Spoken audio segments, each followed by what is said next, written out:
See, I've been journaling for over 10 years of my life, and it has truly impacted me. So I'm finally ready to reveal all my secrets to journaling effectively, consistently, and in a way that creates a lasting impact in your life. So pull up your notebook or a piece of paper because you'll need to start writing right now. I have been journaling ever since I was a teenager, and throughout the years, my method has evolved. Journaling has so many benefits. First of all, it's a safe space to dump all the things that you have in your brain with no judgment whatsoever. You can reflect back on your day, see any repeating patterns that are happening. You can see what's working and what isn't in your life. There are many areas of your brain that get activated when you journal, which helps you process your emotions and feelings so much faster. In fact, your amygdala is in charge of processing your emotions, and it triggers the fight or flight response. And this amygdala actually calms down when you're journaling, which really helps you reduce anxiety and stress. When you're writing down with your hand, it actually forces you to be in the present, and you retain more thoughts in your long-term memory. I also read in an article that I'll share in the description of this video how journaling helps you reduce the chances of you getting sick, and it even helps you fight some diseases like asthma, arthritis, and cancer. The benefits are endless. I've been buying journals for years and just filling them up every single time. I started by writing down things that I was afraid to share with other people. Maybe thoughts that kept lingering in my mind, or things that happened throughout my day. Memories that I always wanted to remember. But in the past years, I've actually started journaling to God because I'm now a Christian, and although I love speaking to God with my words, I love writing letters to Him and including Him into my journaling process. This helps me look back at how God showed up in my life and how He even answered some of my prayers throughout the years. So let's talk about the question that I know everyone has. How do I even stay consistent with journaling? We know that creating any habit takes time, and I don't expect you to become a consistent journaling expert in one day. You might need to spend a few weeks or even a few months journaling before it becomes a habit that you actually enjoy doing. And the first tip that I will give you is to just start writing. Seriously, if you have time after watching this video,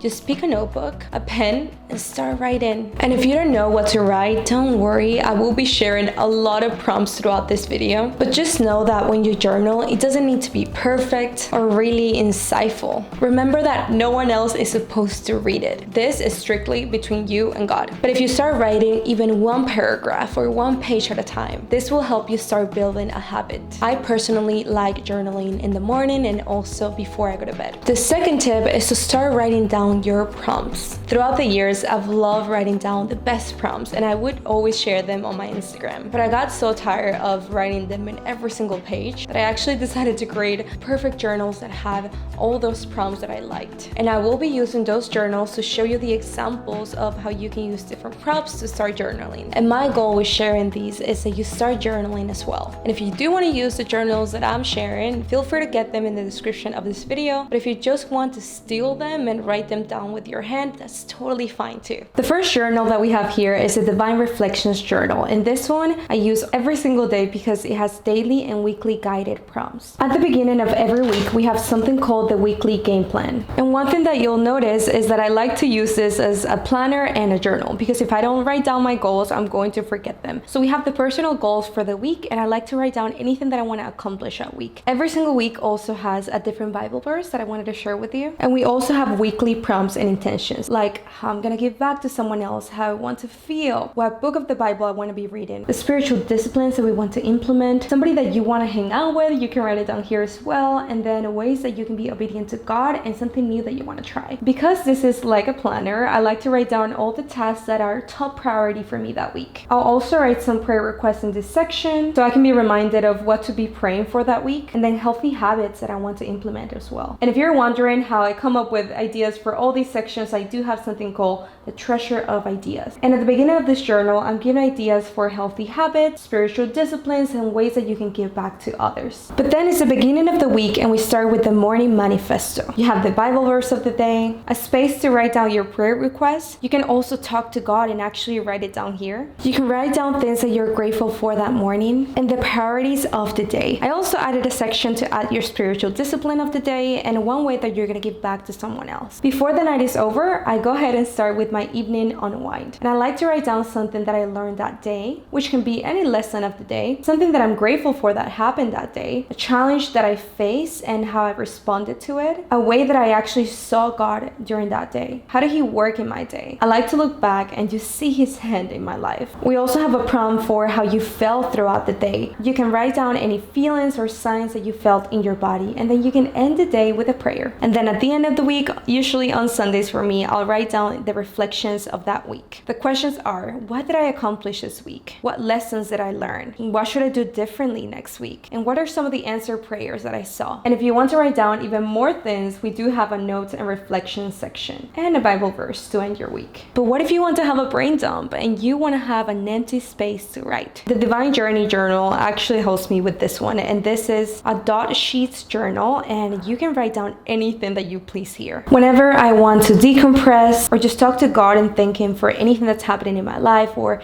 if I just want to process my thoughts and ideas, I use this journal to do this. There's no agenda, no prompts, it's just you and God. And for those of you that want to get better at reading the Bible, I do like to do Bible journaling. The way that I do this is first by getting a journaling Bible. So a journaling Bible will have margins and spaces for you to write down whatever you're learning or whatever you want to remember. I love filling out my pages with notes, but whenever I want to do a deep study, I do use the SOAP method. And that's why I created the Divine Takeaways Journal. The SOAP method starts with you writing down a scripture that stands out from the text, then writing down an observation from either your own interpretation or something that maybe you read in a commentary app. Then you can think about a way that you can apply this into your life with the application, and you can finalize it with a prayer to God. In this journal, not only I included Bible study tips and a way to use the SOAP method, but I also included pages that have the SOAP prompts. You're going to find the scripture, observation, application, and prayer. This really helps me have such a richer study when it comes to reading the Bible. And this is how I journal every single day. I do want to give you a reminder to now compare your journaling journey with mine. I have been doing this for years and I actually enjoy doing it, but it might take you some time, and don't feel bad if you do skip a few days. I definitely don't do every single step every time, and I don't use the journals every single day, but I do my best to stay consistent with at least one of them, which in my case is a Divine Reflections journal. And obviously whenever I'm reading my Bible and I want to take notes, I do use a Divine Takeaways journal. If you liked any of these methods or journals, let me know in the comments which one is your favorite one, and if you have any prompts that you would like to share. And if you do like any of these journals for yourself, I will leave them in the description of this video. And by the way, at the moment of me posting this video, they're actually discounted, so make sure to take advantage of that and start your journaling journey. If you like this video, please give it a thumbs up and subscribe to my channel to watch more videos like this one. Thank you so much for watching. Goodbye.